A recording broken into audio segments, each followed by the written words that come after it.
મિત્રો, ક્રિશા ક્લાસીસમાં આપનું હાર્દિક સ્વાગત છે. અહીં આપણો પહેલો ક્વેશ્ચન છે કે આરબીઆઈએ 2026માં ફુગાવાનો દર કેટલો રાખ્યો છે. અહીં આપણા ઓપ્શન છે એ 4%, બી 5% કે સી 6%. મિત્રો, આરબીઆઈએ 2026માં ફુગાવાનો દર 4% રાખેલો છે. મિત્રો, આરબીઆઈની વાત કરીએ તો આરબીઆઈની સ્થાપના 1 એપ્રિલ 1935માં થઈ હતી, જે આરબીઆઈ એક્ટ 1934માં પસાર કર્યો હતો. તેના આધાર પર આરબીઆઈની સ્થાપના થઈ હતી. મિત્રો, આરબીઆઈના હાલના ગવર્નર છે સંજય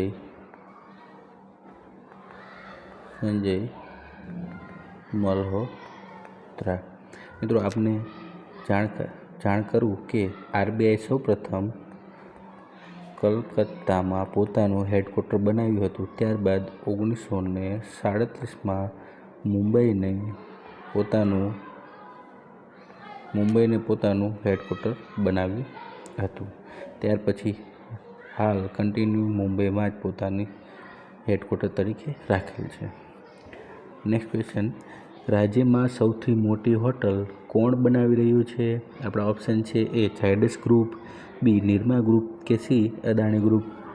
મિત્રો, અહીં આપણો સાચો જવાબ રહેશે નિરમા ગ્રુપ હાલ ગુજરાતમાં સૌથી મોટી હોટલનું નિર્માણ કરી રહી છે, જેના અંદાજિત રૂમની સંખ્યા છે 555, જે ગુજરાતની સૌથી મોટી હોટલ તરીકે ઉભરી આવશે. નિરમા ગ્રુપની વાત કરીએ તો નિરમા ગ્રુપના જે માલિક છે તેનું નામ છે કરશનભાઈ પટેલ. હાલમાં કયા દેશે ક્રિપ્ટોકરન્સી અને માઇનિંગને માન્યતા આપી. આપણા ઓપ્શન છે એ કઝાકિસ્તાન, બી તુર્કમેનિસ્તાન કે સી ઓમાન. મિત્રો, અહીં આપણો સાચો જવાબ રહેશે હાલમાં તુર્કમેનિસ્તાને ક્રિપ્ટોકરન્સી અને માઇનિંગને માન્યતા આપી. માઇનિંગનો મતલબ કે ક્રિપ્ટોકરન્સી બનાવવી અને તેને ઉત્પન્ન કરવી એક જાતનું માઇનિંગ કહેવાય છે, એટલે તેને માઇનિંગ તરીકે ઓળખાય છે. મિત્રો, વિડીયો જો પસંદ આવતો હોય તો લાઈક કરો, તમારા મિત્રો સુધી શેર કરો અને ચેનલને ખાસ કરીને સબસ્ક્રાઈબ કરો. મારું કન્ટેન્ટ પસંદ આવતું હોય તો કોમેન્ટ કરો, ના પસંદ આવતું હોય તો પણ મને જાણ કરો. મિત્રો, ખેલો ઇન્ડિયા બીચ ગેમનું આયોજન ક્યાં થયું છે. અહીં આપણા ઓપ્શન છે એ કેરળ, બી તમિલનાડુ કે સી ગોવા. મિત્રો, અહીં આપણો સાચો જવાબ રહેશે ગોવામાં ખેલો ઇન્ડિયા બીચ ગેમ્સનું આયોજન થયું. ગોવાની વાત કરીએ તો ત્યાંના સીએમ છે પ્રમોદ સાવંત અને ત્યાંના ગવર્નર છે, હાલમાં જ 6 મહિના પહેલાં જ તેમની નિમણૂક થઈ હતી, અશોક રાજુ.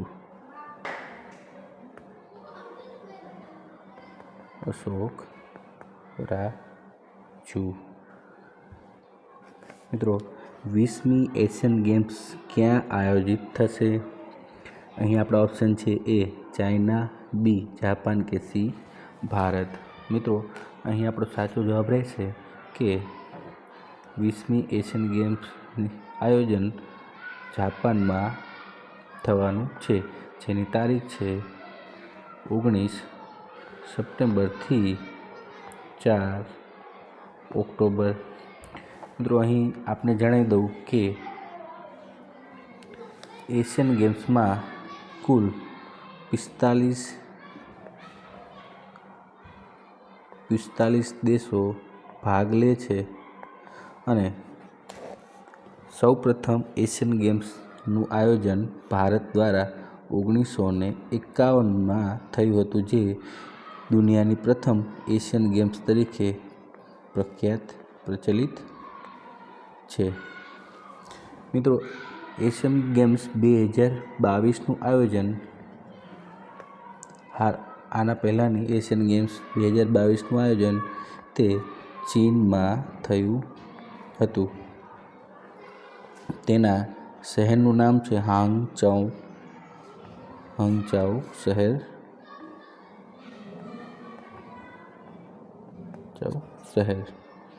મિત્રો આઈપીએલને લગતો પ્રશ્ન છે કે રાજસ્થાન રોયલ્સના નવા કેપ્ટન કોને બનાવ્યા?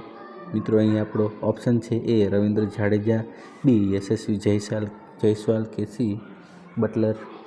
અહીં આપણો સાચો જવાબ રહેશે હાલમાં જ રવિન્દ્ર જાડેજાએ રાજસ્થાન રોયલ્સને જોઈન કર્યું છે, તો ફ્રેન્ચાઇઝીએ તેને કેપ્ટન બનાવ્યા છે. રવિન્દ્ર જાડેજાની વાત કરીએ તો તે ગુજરાતના નિવાસી છે અને રાજસ્થાન રોયલના માલિક છે શિલ્પા શેટ્ટી.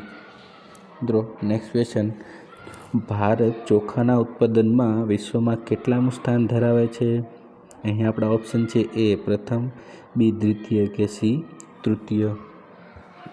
મિત્રો અહીં આપણો સાચો જવાબ રહેશે કે ભારતે 2025માં વિશ્વમાં સૌથી વધુ ચોખાના ઉત્પાદનમાં પ્રથમ નંબર હાંસલ કર્યો છે.